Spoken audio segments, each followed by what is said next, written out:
তো আমরা সব মুসলিমকে তো বাদ দিইনি। যারা ভারত সরকারের ওবিসি তালিকায় যে মুসলিম জনগোষ্ঠীগুলো আছে তারা তো পাচ্ছেন। সরকার তো হিন্দু মুসলিম করে না। আপনি ভোট নেওয়ার জন্য যেটা করেছেন সেটা আমরা চেঞ্জ করেছি, করে এটা প্রথম আইন এনেছি বিধানসভায়, পরে সুপ্রিম কোর্ট 8ই জুলাই খুলেছে, লম্বা সামার ভ্যাকেশন চলে সুপ্রিম কোর্টে, ওখান থেকে এক্সিট করে এসেছি। পিএসসিতে পার্টির লোক ছিল, তাড়িয়েছি। অনিল বার্মার মতো অনেস্ট আইএএস অফিসারকে করেছি। ওনার ফ্যামিলির সম্ভবত মাতৃবিয়োগ হয়েছিল, উনি কাল থেকে জয়েন করবেন।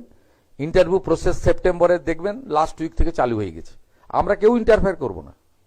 আপনি কখনো ভাবতে পেরেছেন স্কুল সার্ভিস কমিশনে রামকৃষ্ণ মিশনের শিক্ষা প্রতিষ্ঠানের মহারাজরা মেম্বার হয়েছে, আইআইএম এর লোক মেম্বার হয়েছে। আগে তো পার্টির নেতারা মেম্বার হতো।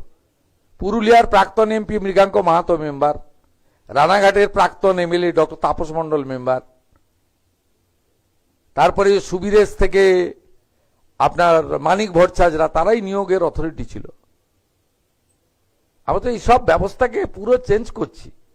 দেখতে থাকুন না, তাড়াহুড়া করছেন কেন?